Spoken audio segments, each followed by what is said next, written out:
Janine McDonald, thanks very much for being with us today. Would you briefly like to introduce yourself and then tell us your story? Yeah, certainly. Thank you so much for welcoming me on today.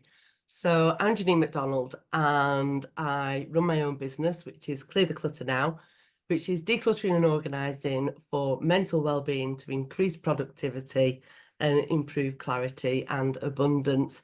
And I love what I do. I've not always done that though. In a previous life, I was a bank manager. And I didn't have blue hair then, I have to say that. But it's totally different. And I came through the journey in a transition through mental well-being. So I'd been made redundant. My life totally changed because I'd gone from earning a salary, having a home, paying a mortgage, to suddenly becoming a single parent of two very little children at the time, with no home, and we went to live with a friend. And I'd only known this lady about 5-6 weeks, and she took us in, and we were on mattresses on the floor for 6 months, and then we got beds. So we were there for 12 months actually. Wow. And during that time, my car became my storage. And what I found was that when I was a single person, when I was on my own before I met my ex-husband, I was due to pay off my mortgage by the time I was 40. And I was just like, wow, that was my aim. I wanted to be mortgage free. I'm now mortgaged until I'm 70. Oh. Which is a huge leap. And I was used to having my own money. I was used to monitoring my own money. But once I got into the relationship and we got married, it became very clear that I was the saver, he was the spender, but couldn't say what he was spending the money on. And it was when our eldest daughter was 9 months old and I was due to go back to work that I found a credit card bill. And that resulted in big conversation, lots of emotions behind on both sides. And it was at the point where my redundancy we'd had a conservatory put on the house, which is what I wanted, and I loved it. But sorry. That's okay. When our daughter was 9 months old and I found the credit card bill, it was to such an extent that we had to remortgage the house. Right. And I had to deal with all of that because he'd basically fallen apart, even though it wasn't me who'd run up the bill, but Right. couldn't say what he'd spent the money on. And that had come through having children, well, part of it having children, but him always being a spender, in that the attention was no longer on him. People Right. were asking about me, they were asking about how the bump was, how the baby was. And when we did split up and we sold the house,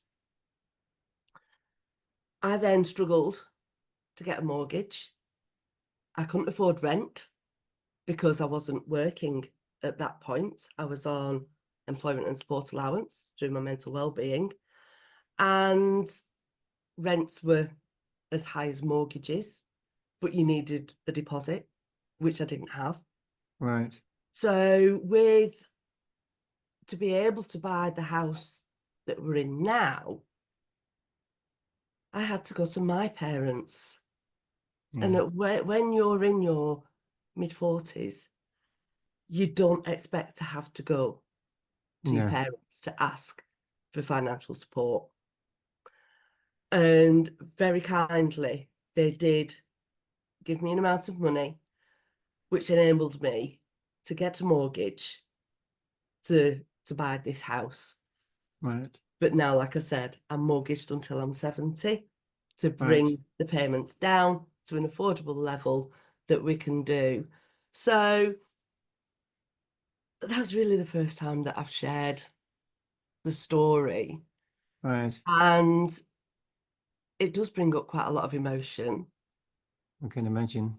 because whilst it may not fully be my money story, it is my money story, because it's affected everything in my life, to where, you know, a friend very kindly gifted me a small amount of money so that I could buy a new car, because it wasn't even new.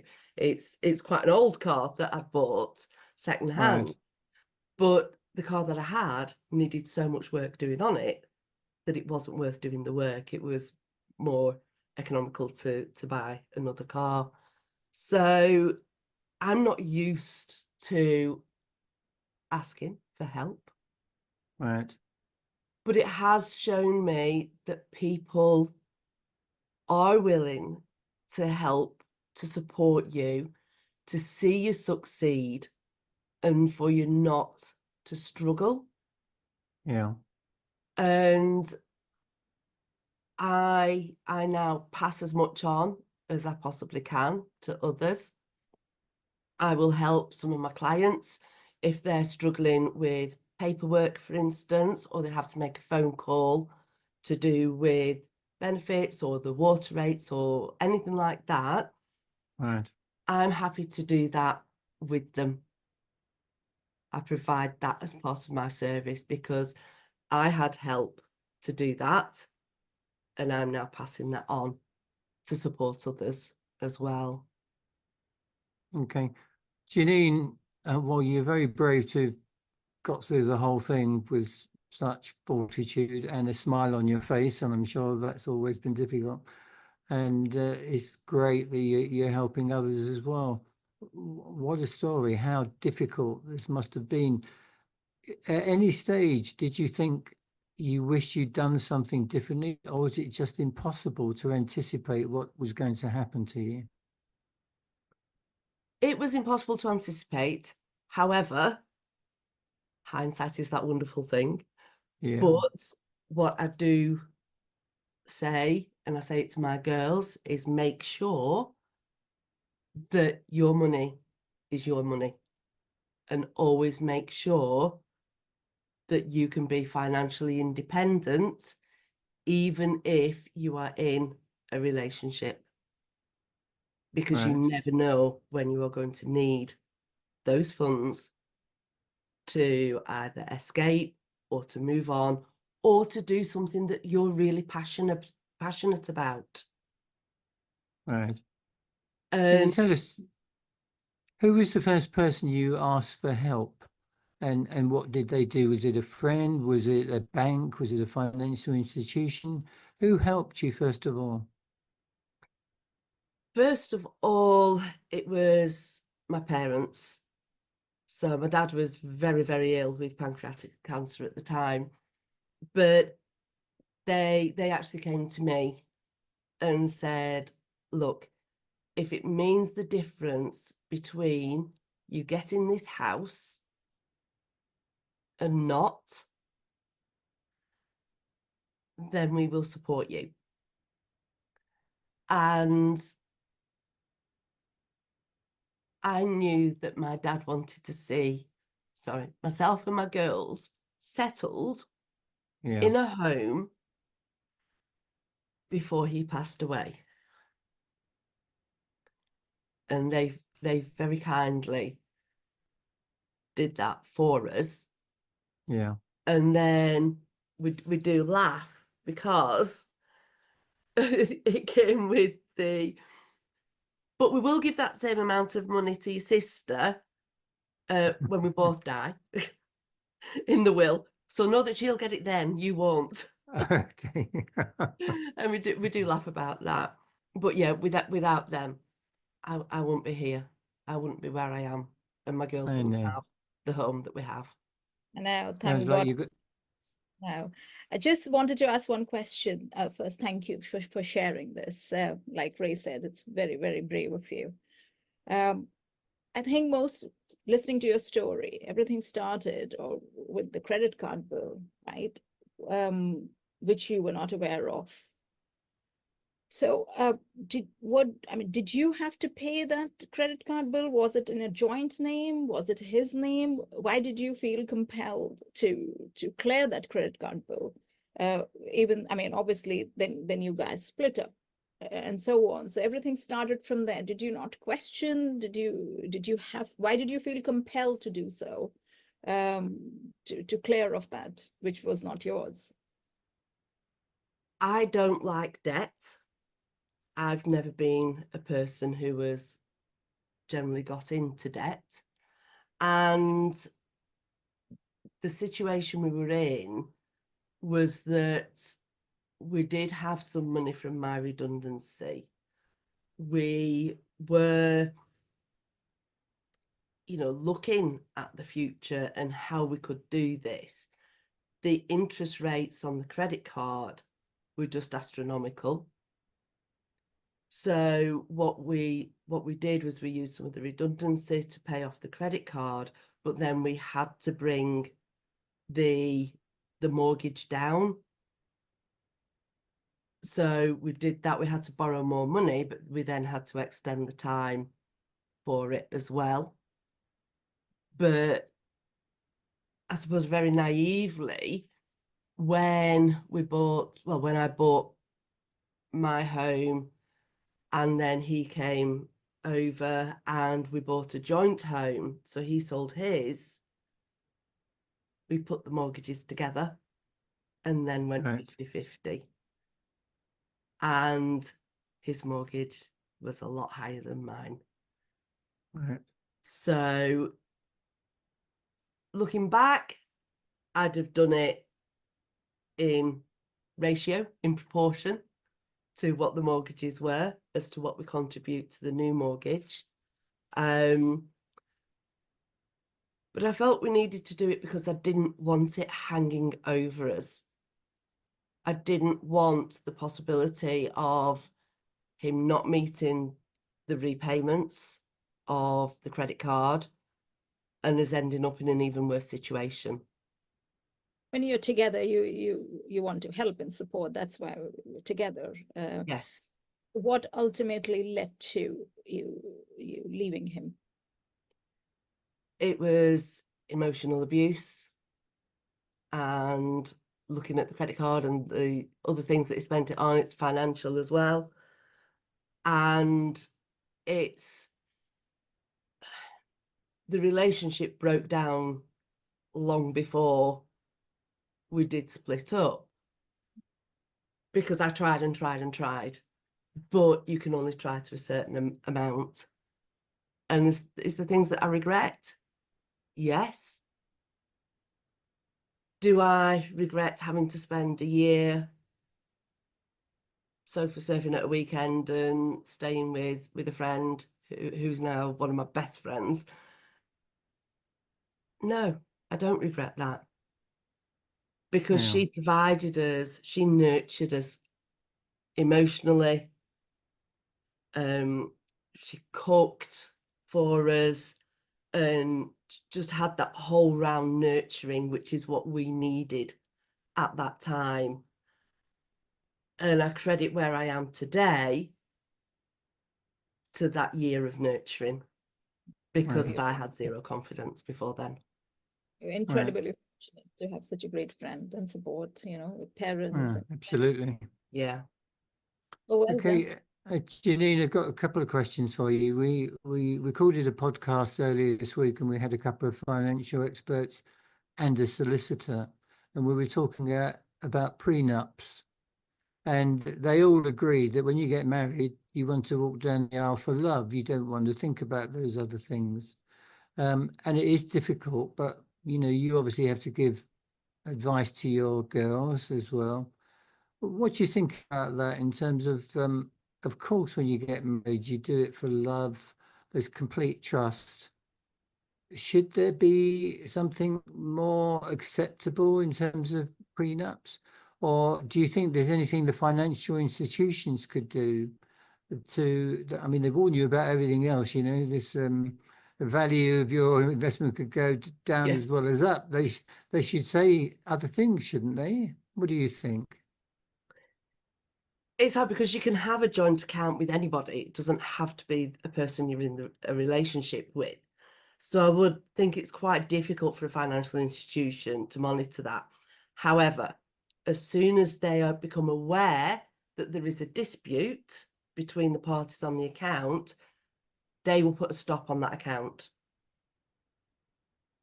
With regards to looking at a prenup, it's always been classed as like an American thing.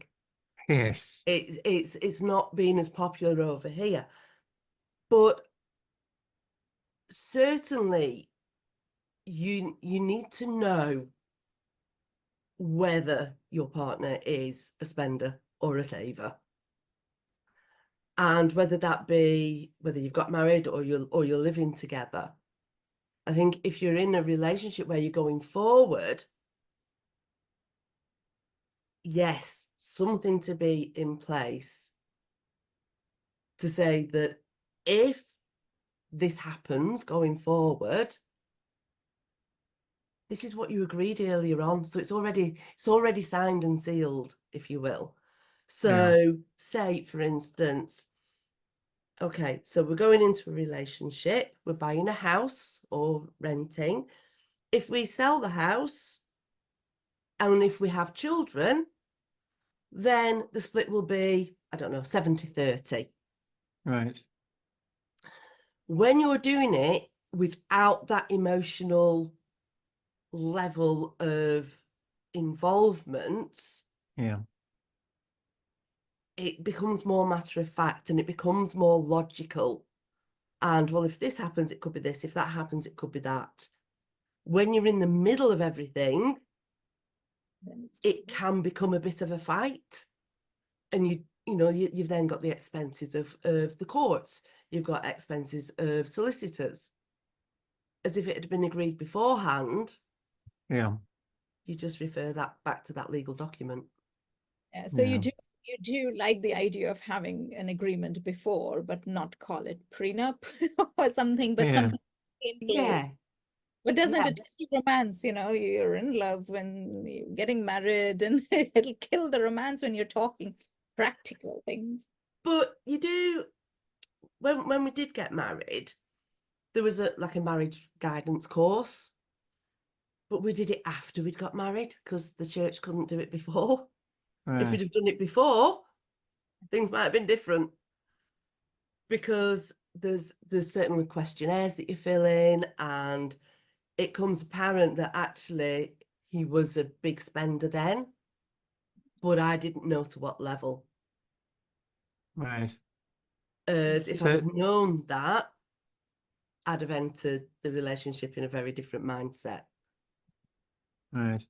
Well, I think as Gorna says, we certainly would need to call it something other than a prenup, because that Yes. sounds too American and because too people harsh. cohabit now as well. People cohabit Yeah, now. exactly. Okay, so Exactly. It's just as valid then, isn't it? It Because is. your names It on a is. financial document are just as valid whether you're married or not.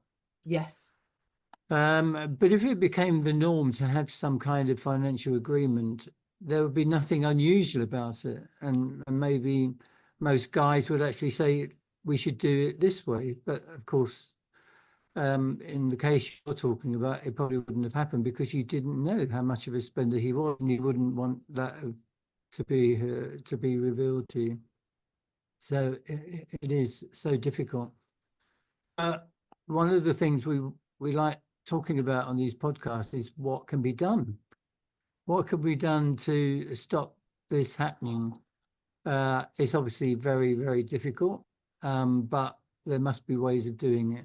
When you actually spoke to financial institutions, so your bank or another institution, what attitude did you get? Were they helpful? I mean, they would be limited of what they could do, but were they helpful and sympathetic? they are very limited as to what they can do, but it's not necessarily what they can do, it's how they make you feel. Okay. That they follow a process. And now more than ever, those processes are broken down into individual parts, and different people deal with different elements.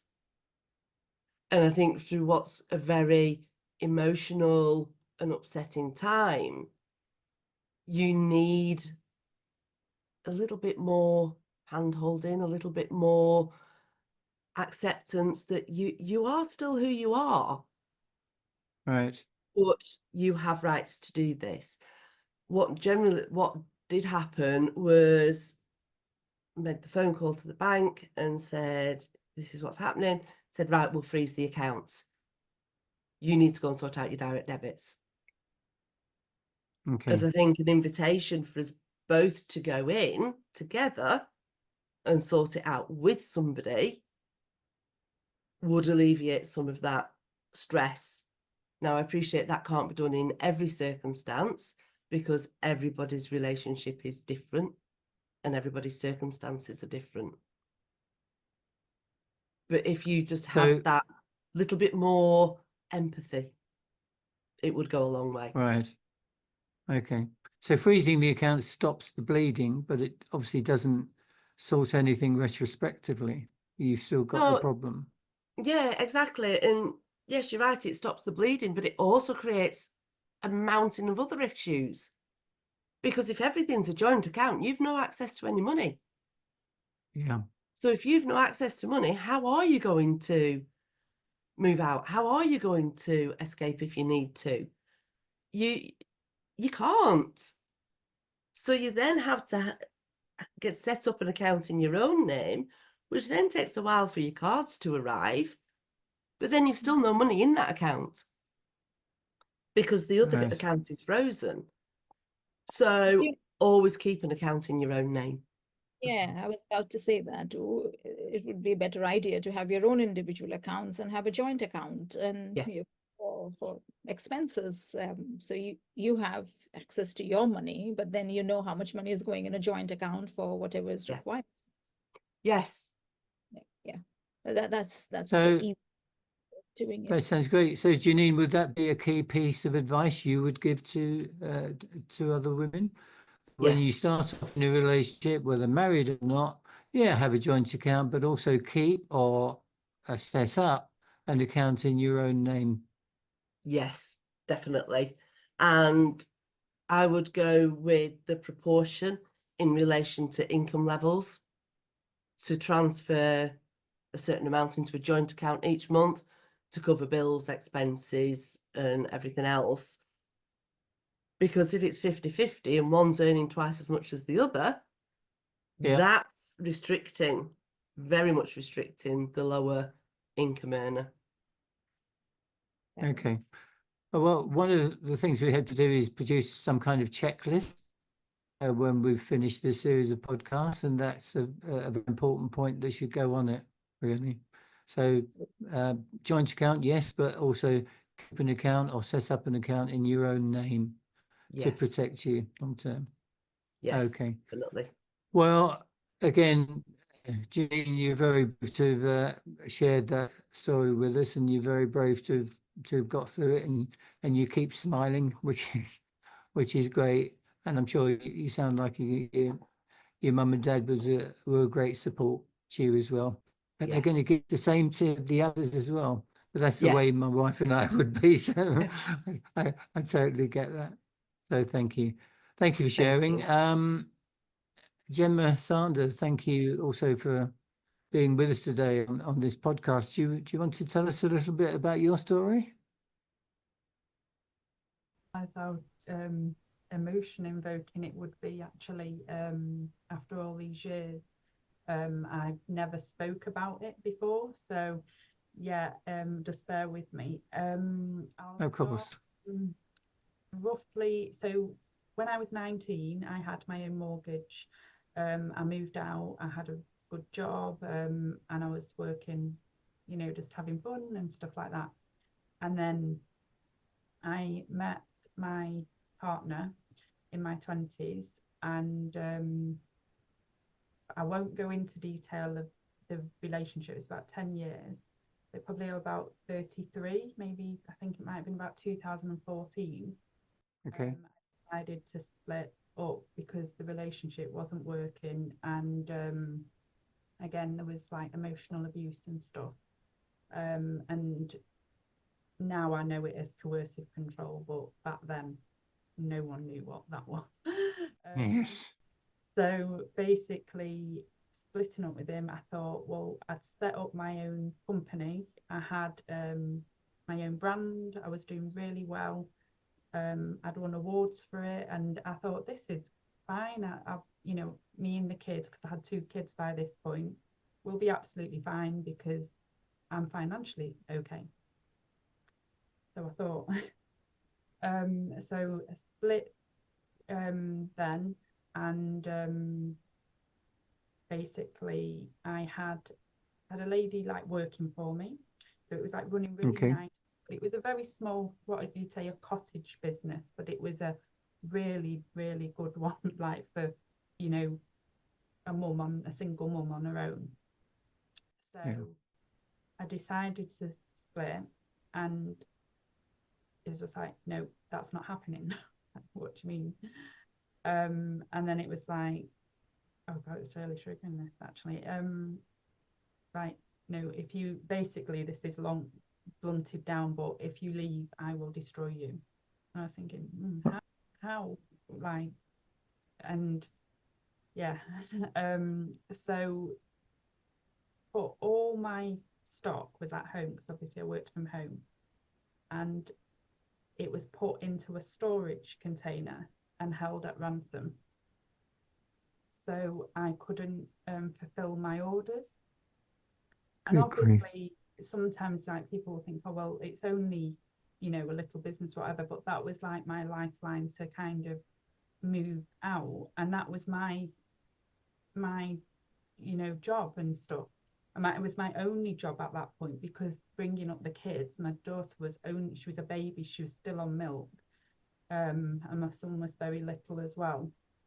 And it was basically like, I was like, what am I going to do now? Like, I Yeah. need to follow through with this, but literally, how am I going to pay bills? And, you know, all like, I was thinking, oh God, I'm just kind of backed into a corner here. So I just thought, oh, do you know what? I can probably, you know, like maybe I'll give it back. And it was like, no. And it was that, it seemed like such a long time, but I've rang the police, and they laughed at me. They basically, this was 2014. It wasn't even, I don't think it was even illegal. Emotional abuse wasn't even, I don't think the law had passed. Anything was passing at that point. It was very up in the air. They didn't know what coercive control was, and they basically said, the 2 of them came, and they basically said, this is nothing to do with us. You are wasting our time. So that was like, oh, right, okay. We were in a rented house at the time, and obviously I knew that I would be able to afford it. I had like a bit of savings, so I knew I was a bit able to, you know, buffer it for a while, but not very long without an income coming in. So basically, he rang up the landlord's estate agent, because he had it running with a agency, and she rang me Yeah. up and said that she'd heard that he was moving out, and that I couldn't afford it on my own because I had no income. And I was like, this is when I got this anxiety. I didn't even know what it was. It was like my heart was out my throat, and I was thinking, I don't know what to say to her, because I thought, like, you know, I felt scared. I didn't. So I said, well, I can afford it, you know, like obviously it wasn't in arrears or anything like that. And these were her words. She said, I do not care. I can get your children and you out on the street in a week, because you cannot afford that mortgage, that rent on your own. And I was like, oh my God. And my parents were living in Spain at the time, and I didn't want to tell them because I didn't want to I was embarrassed. It's like, Yeah. it was awful because I've always been very independent. Like when, like Janine said, it's like it's a horrible feeling that you're in your 30s and you're actually thinking, hang on a minute, what is happening here? And no Yeah. one's hitting you, no one's doing anything to you, but something is happening and no one really knows. So you look absolutely fine, but things are happening. So obviously I don't know what he told this estate agent lady, but obviously she was a bit of, not aware of what that sort of abuse was. And, it was actually quite illegal what she was doing. So I ended up ringing Citizens Advice. I didn't know who else to turn to, because I thought parents won't know what to do, and they're stuck out there. Yeah. And they put me in touch with Shelter, and a guy I spoke to told him everything, told him what was happening, and he went, right. And he rang up the estate agent, and I don't know what he said to her, but basically he rang me back and he said, I made sure that she knows what she's doing is not appropriate, it's not legal, and that it's not the case actually. And he gave me all the information of what I was actually, like I was safe at, there was no arrears, and he gave me that Yeah. information. So he was, I'll be forever grateful to that guy. So sorry, I'm shaking a bit. It's okay, don't Yeah, worry. it's awful. It's like stuff that you've not even tried to think about for years. Yeah.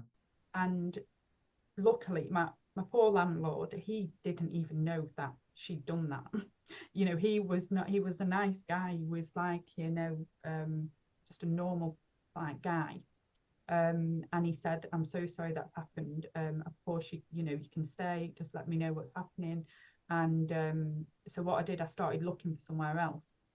But again, it wasn't like when I rented my house after I sold my house, and I ended up renting, because it was a lot easier when I had I think it was about 2007 when my son was a baby. It was dead easy to rent. You didn't have all that tape and that constant, I think my mum just guaranteed, I think she just signed and that was fine. So I was a bit like shocked, because it was basically like getting a mortgage, and I thought I can't do it, because, and then they wouldn't rent to anyone that I just couldn't find anywhere. So I ended up telling my parents. I think my sister told them actually, and they came and said that, like, what can we do, what can happen. And they said that one of them said that they'd take 6 months up front. So my dad said, right, we'll do that then, because then I'm in somewhere that's, safe. And it sounds so bizarre, and I don't know how this happened, but the house, because we were renting a house jointly with him together, that he'd insisted we get this massive house, that I knew that would be a struggle on my own, but I thought, well, you're with someone, and I've got the kids and whatever. But I ended up going back in the same house that I'd rented when my son was a baby, and the lady remembered me. Wow. And she said, yeah, it just came up for rent, just for absolute. Wow. I know. And I was like, oh my God, this is like mad. And my auntie lived on the same estate, and my sister as well. And I was like, wow. So my dad gave me the 6 months up front, and it just gave me a breathe. And he said to pay it back, and then he just said, no, it's fine. Sorry. It's okay. Take your time. Yeah, so we moved back in there, and because I was such a good tenant, she just said, do what you want with it, Jem. And it was actually, I didn't know at the time, I didn't know at the time, but it was actually owned by the housing association, but they'd rent them out privately. So when I had money, when I was younger, I didn't even know what that meant. But no, of course not. it was massive, because it wasn't a private landlord essentially. So it was a lot safer for me and the kids to be in somewhere that was owned by the association, because then we know that if something's happened, you know, it is getting sorted. And we lived there for a long time while the kids were growing up. And but that was the only thing that we had, was the stability of the roof over our head. And obviously cost of living wasn't as bad then, so 2014 it was a lot easier, so the kids were little and everything was fine. But then thought, oh, we're settled, like, got to start again, you know, like I didn't have I had to close my business. It, you know, I didn't get it back in time, everything went to pot. So basically then I thought, oh right, peace now. Then I started the court abuse and started using the family court to carry on the abuse. And wow, that was horrific. And that went on for about 4.5, maybe 5 years. It was absolutely awful. And I've got a lot of like trauma from that you know, obviously it's there. Even just talking about it is bringing up a lot of trauma. So yeah, that was it really. And then all I did was work on myself, look after my health. I knew that if I didn't have my health, then I'm not going to be able to, you know, put the oxygen mask on first, or I'm not going to be able to help the kids or anyone. So I just did that and kept the house, was like a sanctuary for us. Hardly went out, to be honest. And I know people will say, sorry. That's okay, don't worry. About like gaming, kids shouldn't be on the games and stuff, but honest to God, that was a lifeline for us. Having that, you know, that stuff that we could do and still be connected to people. It took a massive toll on me, all those years of going through family court. It was like jumping through every hoop. I was on my own as well. They had a barrister. So obviously we were... And you had no legal advice? No. Oh. No. They didn't have legal aid then. They'd stopped it. I wasn't entitled to it. So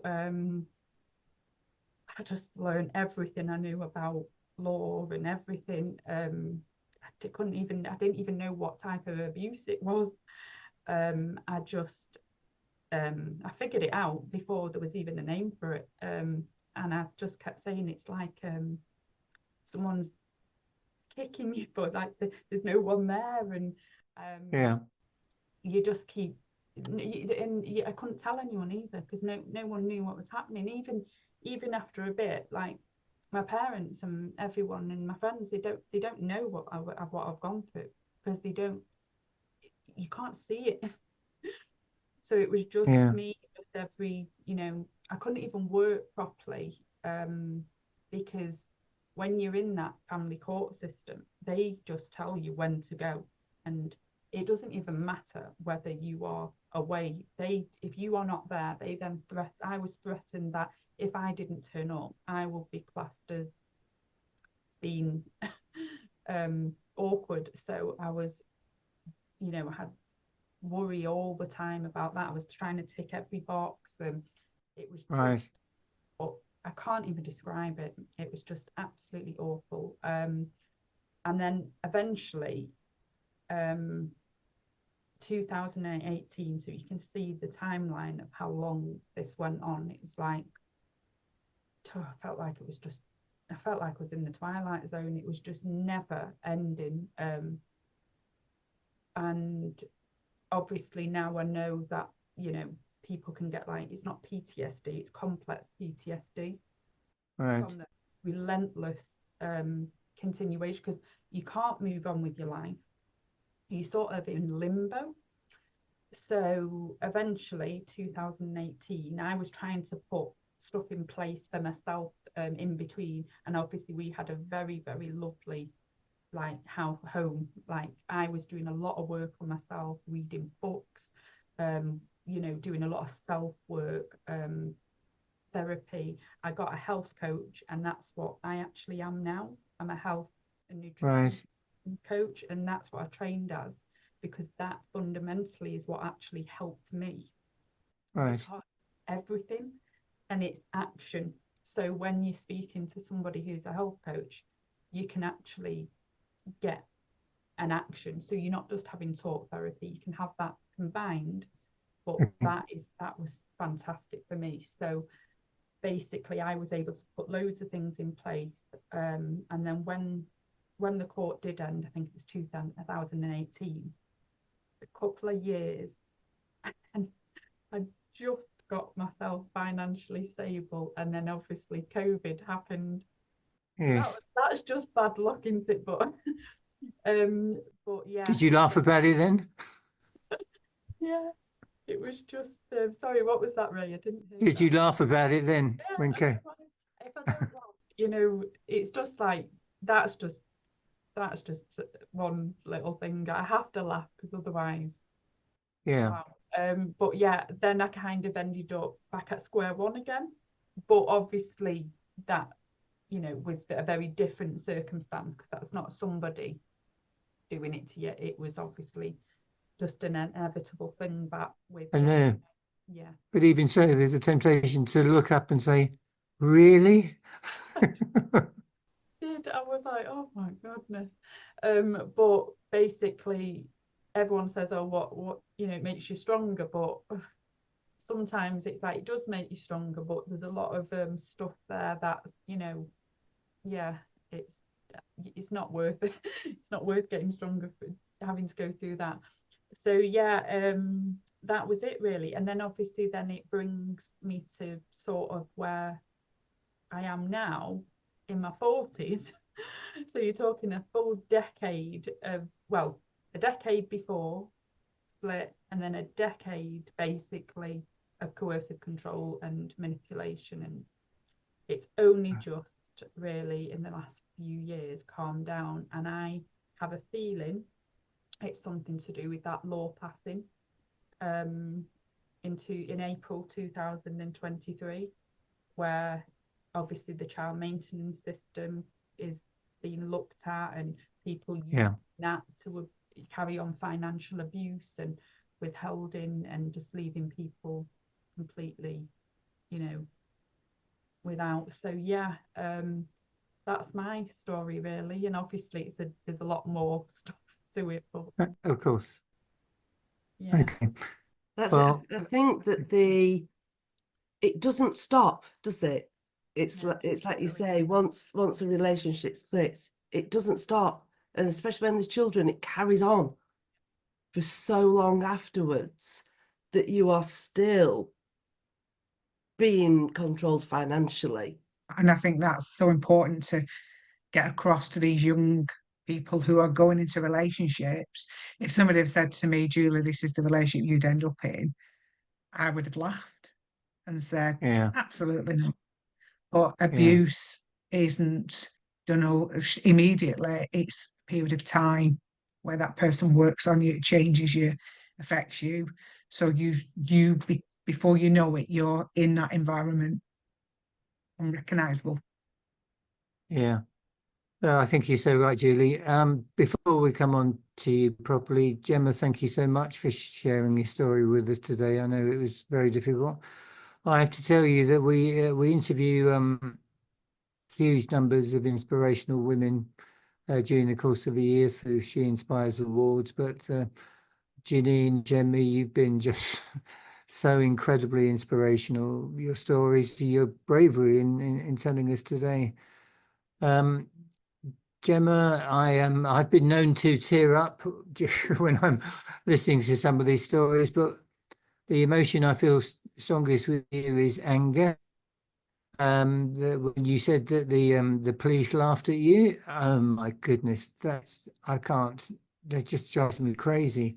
And then the way you describe the family court system, it's like, seriously? In this day and age, you get treated like that? It's just beyond outrage. that you feel. Do you think anything is, I know you said that in 2023 something changed, but do you think, say, the court system, it's called a family court, for goodness sake. How on earth could you not have representation? And then you get bullied to say, if you don't turn up, you know, there's a big cross against you. I can't believe it. It's like a bad movie, and you think that wouldn't happen in real life, Well, but it does.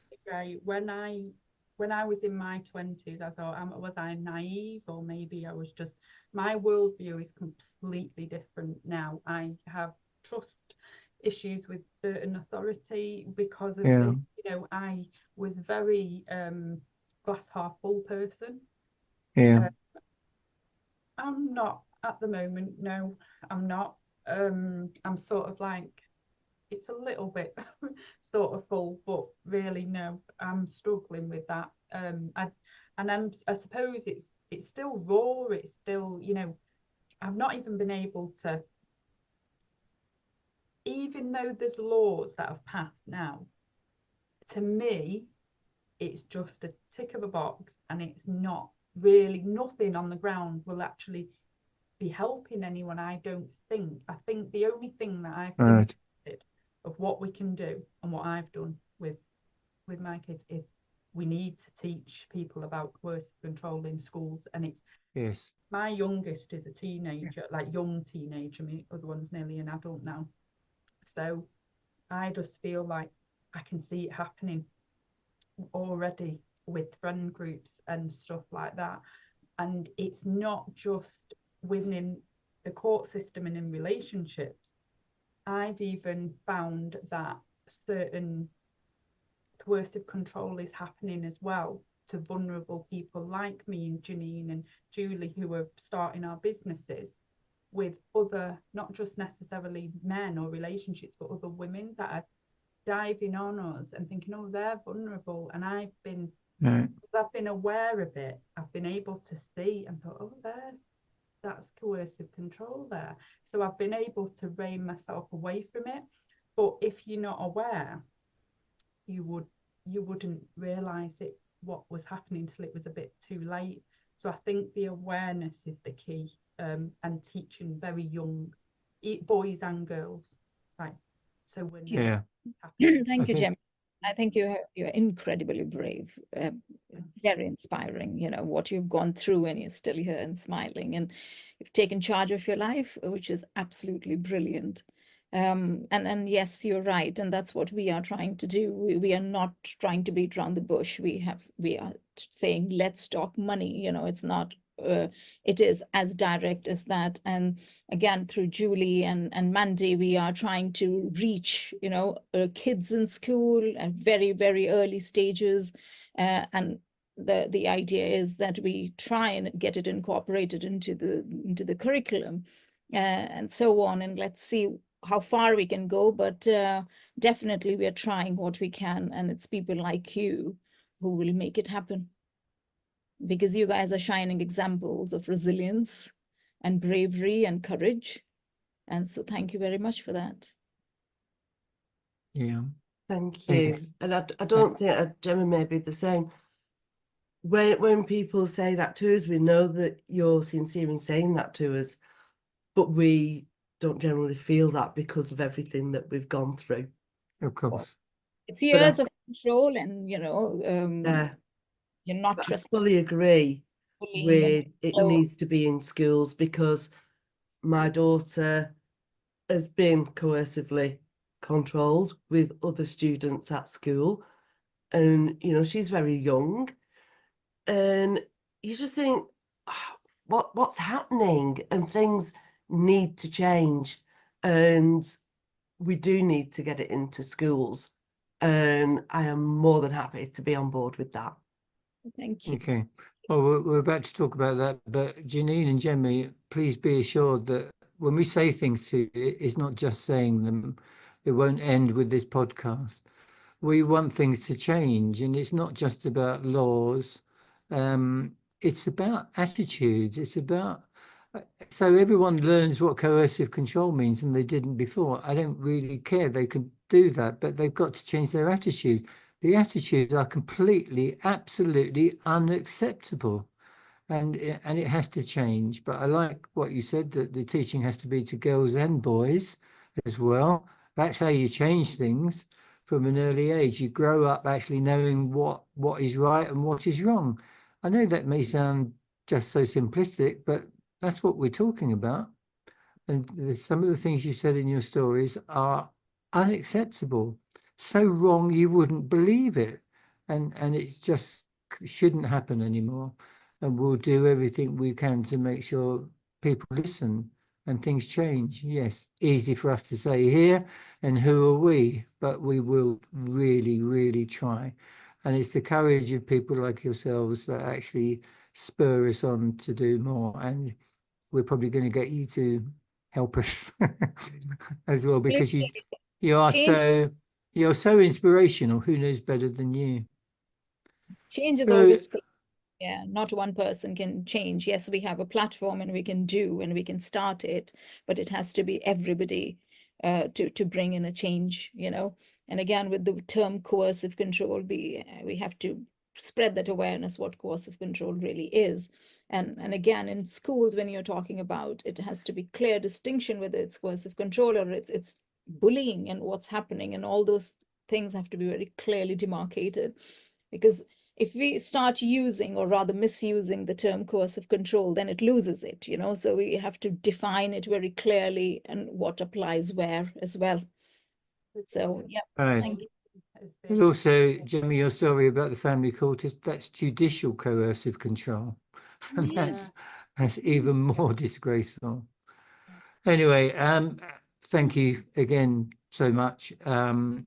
Julie, I mean, you've given us a little hint, but perhaps you want to tell us a little bit about yourself, your story, and how you got to doing what you're doing, because teaching in schools, however young, is going to be such an important part of what we need to change things.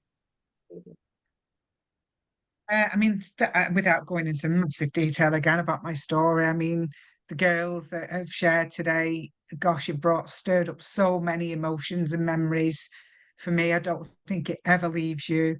Gemma, I have trust issues, just as you do. I think I drive my husband crazy. You know, he says, when will you ever believe that I will never do something like that?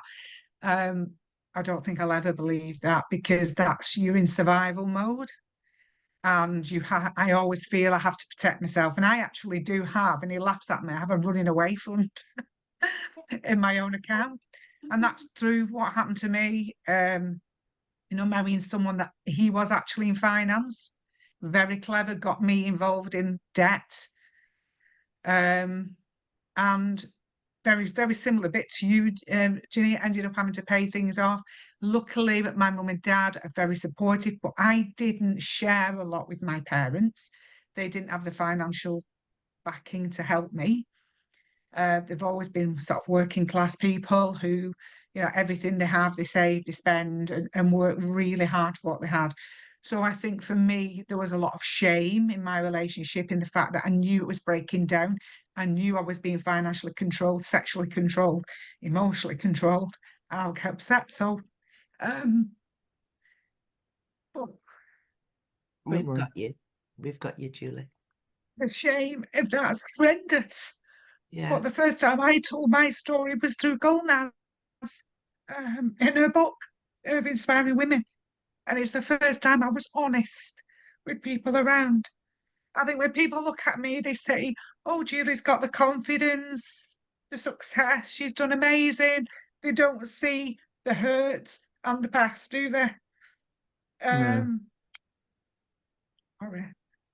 Hey, Keep don't starting worry, me off, Julie. you two. I was doing fine until you two shared your story. Take your time. It does go on forever. And financial abuse, going to court 5 years like you've cost me, I think it was £55,000 in court. Trying to have the children taken off me, saying I was unfit, more everything you can think of, I went through in terms of assessments and stuff. And I came out the other end. And I think one of the things for me, maybe not a success, I don't know, there was one judge who he'd been writing letters to me and the children. There was one judge who actually read the letters. I managed to get them in front of him. And he just stopped the whole court and said, "What the hell is going on here? I can see through this. You want to control her, and this is going to stop."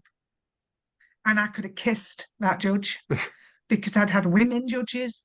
I'd gone through different solicitors because he'd threatened me solicitors who didn't want to represent me because it was too dangerous. I'd had my house set on fire. I'd been nearly run off the road with the kids in the car. I couldn't go on. So people were quite scared. And some of the police had lost cases because some of the police were like, "Look, he's really good at this." I know. So I get where you are, but that judge, seeing through him, changed his manner. He blew in court. He lost his act. And I was seen, I was heard. Someone believed me. Wow. Changed it just sort of gave me the kick in, do this. Someone else seeing it. Someone else has seen it, thank God. And from that, then he wasn't allowed to have contact with me or the children. It had to be supervised. And he gave up at that point because he did not want to be assessed psychologically. He didn't want to have all that. He put me through that, but he didn't want that. So I'm in a position where he never paid maintenance. I've never had a penny from the children's dad. Like you struggled, I'd actually set my own business up, gone through that process, still going to court. I don't know how I survived the first 2-3 years of running my nursery. Do you know what kept me going? The children. You look at them and that's what gives you the drive to go, you are not going to have that future. I will show you what survival is, and I'll show you what a strong woman is. And I hopefully have raised my kids to be strong women, financially independent. And I've changed a lot of my things in financial. I have now put my house in trust so that my children, when I die, get bloodline only. It doesn't go to their partners, whether they're married or not. I've put things in place now to protect them if they haven't got the courage or if they're manipulated financially. I've protected them within my will and Wow. my when I go and pass. And I think that is something that is not taught in schools, even for our parents who don't really understand what can happen if you do divorce. Your ex-partner can come after everything. I went through family court, then I went through financial court. Because he didn't win over the children, he then took me to financial court. And I had to find £130,000 to pay him off because he wanted the nursery, he wanted me busy, he wanted me on the street, and he actually said, "I won't be happy till you are homeless." So my complete drive was, you are not going to get that. I will fight you to the end. So to be where I am, having been working in banking, that's where I started, business and finance, loved it, fell in love with it. Working as a trainee manager in business in Marks and Spencer's, going to university, studying business studies and education, becoming a teacher. I actually became a head teacher, and I was somebody that got into a relationship, ended in an abusive relationship. And that still blows my mind. Why did I not see that? He was charming. He was a great salesman. And he had me sign all kinds of things in the financial stuff. And I had got a finance degree. But he'd be like, "Oh, can you just sign this? We need this for the house a minute." And because I was in a relationship and you think no one would do that to you and the children, you sign it, don't you? And I didn't check things. So I ended up very similar to Janine in the sense of losing money. I mean, I was somebody that was financially dependent till I met him, and I lost that. He took everything from me. So to have nothing and be where you are and have what I have now, I think I'm a bit of a spender now rather than a save. I think I've changed completely. It's like, I'm going to live for today. And I do believe that you have to prepare children to understand savings and investment from a very young age. And I have been there and done that years ago, working with the Bank of England, And I have tried very hard to get this in the curriculum. I'm very proactive in education, and I believe the whole curriculum needs a overhaul. That actually our subject shouldn't be maths, it should be critical thinking. You know, it should be all about your social life, it should be all about health and well-being. Science should be exploring what you can do with the environment, challenging thought, technology, how does it affect them in their life? Because the curriculum that children are being trained for now isn't preparing them for the future, the technological future, the next decade. And along with that, we've got to be really careful of, and this might sound a little bit sexist, but I am going to say a lot of the men are writing AI at the moment. There are not many women involved in that AI protocol. So is that going to be a thinking algorithm that's male dominated and not really female dominated? And I feel that, you know, we've become women that have a voice. I'm proud to be in the situation where hopefully our young women are more protected than they ever were. But education is the key, but the right education. And, you know, I'm privileged to have been able to work with Gulnaz on, you know, with Mini Minds and Mandy and write a little bit about what does financial well-being look like, and literally look like for young children right up till they're teenagers, because it's something that needs to be happening now, alongside how to keep yourself safe, how to recognise when financial abuse is happening, you know, where to go for help, and not be shameful. Because as you said, Gemma, I don't talk about my past. I sit and listen to other people's stories and cry, because I'm with you in that journey. It took a brave person to write what I wrote. And my husband said, "Are you sure you want to put that out there?" And I was like, yes, but it took me 15 years to talk about it. Shouldn't happen, should it?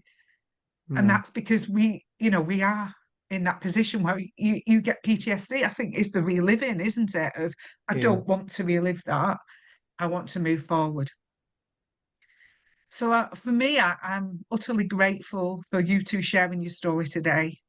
I'm sorry we all went through that, but I do genuinely believe it's made me the person that I am today, the fighter that I am, and the reason I want to help so many other people, because I don't want anyone else to go through that. Yeah. Well, Julie, thank you for sharing your story as well, Julie. And I think where you were saying there about the education, but also thinking about the AI and it being written mostly by men, is that those voices, those beliefs may well be coming through. And although like ChatGPT has a disclaimer on the bottom saying all facts need to be checked, it's still coming from a different viewpoint. perspective. Yeah. Yes. Okay. Well, I've never considered that. Julie, thank you so much. That was tough. And thank goodness for that judge. And No. yeah, but that was tough. Really want to ask you, but thank you so much. Thank you all, obviously, but it's been so hard, and I'm madder than I've ever been, and I feel a bit of shame actually, because you're all talking about guys, and it's not always, but mostly it is, and I feel shame.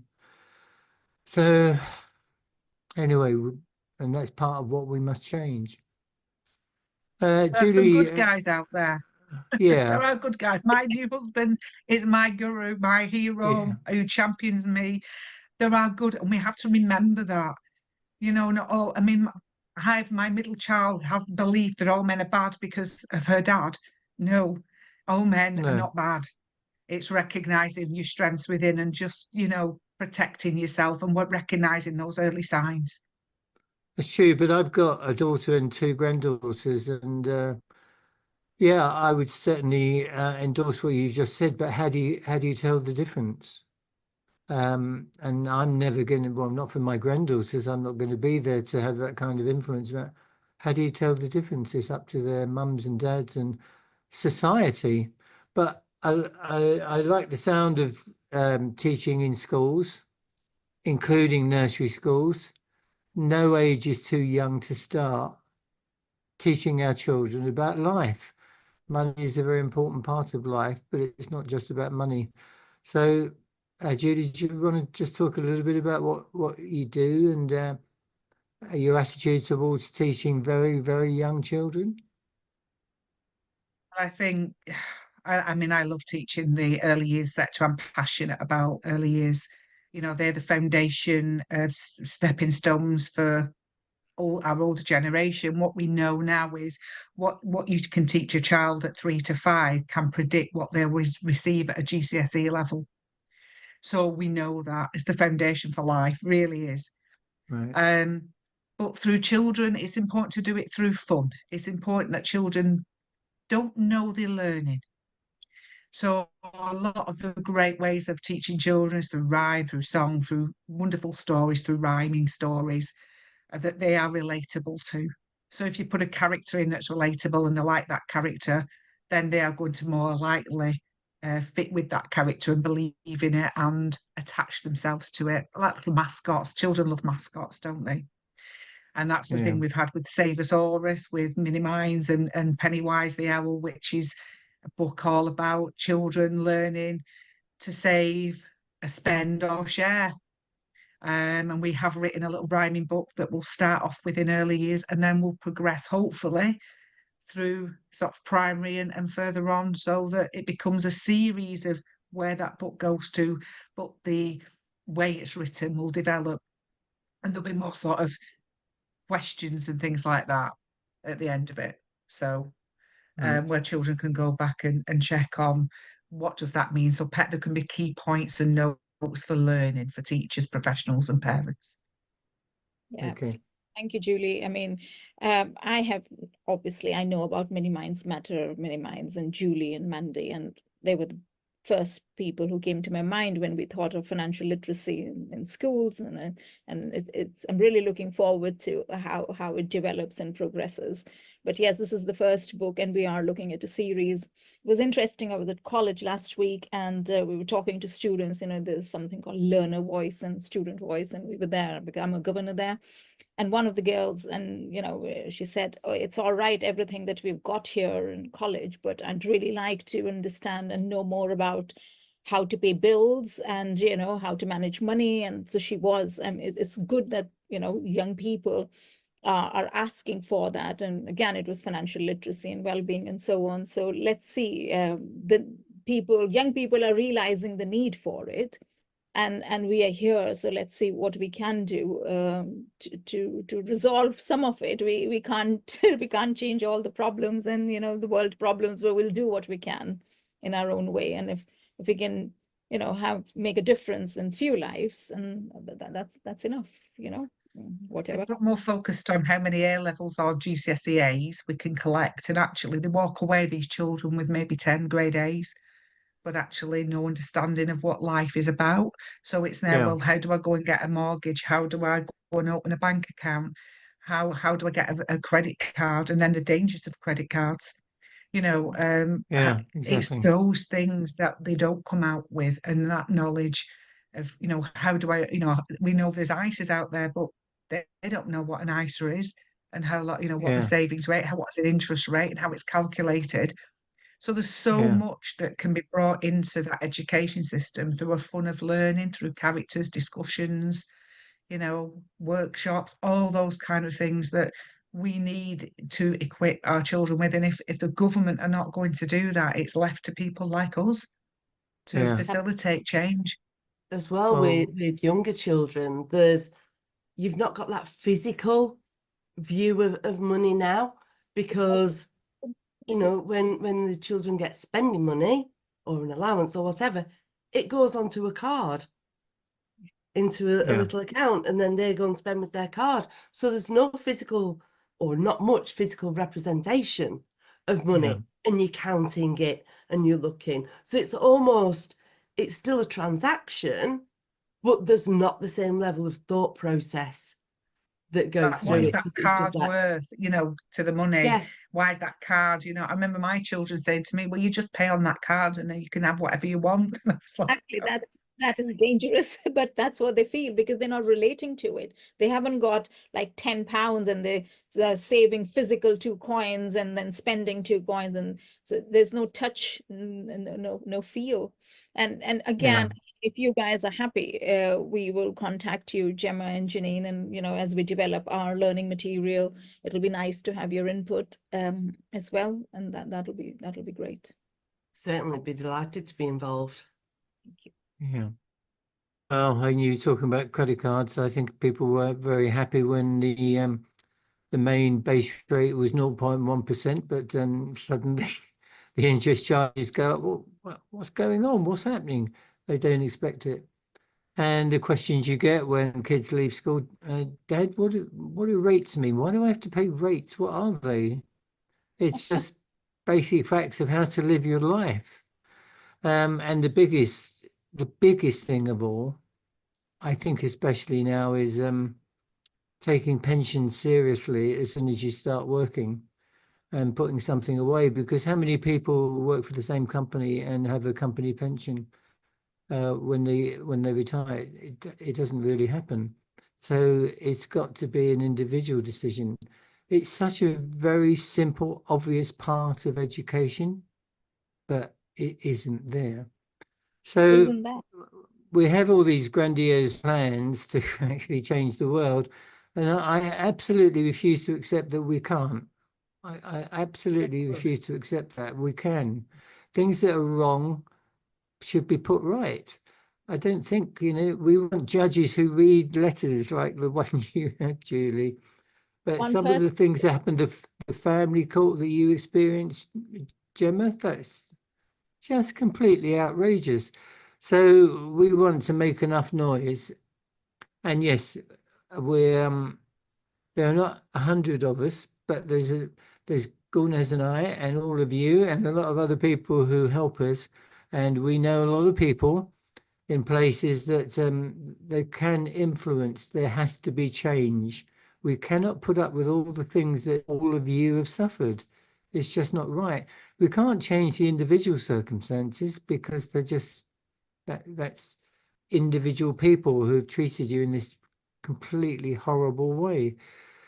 But we can change the way that you are treated when you call for help, when you reach out, which is so difficult to do. Please, can you help me? I'm in trouble. And the worst thing in the world is nobody grabs your hand and pulls you in and says, don't worry, we'll look after you, and this is what we're going to do. And when that happens, it's fantastic, but it really doesn't happen enough. It should happen all the time. And that's one of the things we want to change. I don't care. I'll live a lot longer than I'd planned, and we'll do it all. Gulnaz, you have to stop giving me lists of things to do, but there you Oh, go. that's I've got long list, Ray. So I know.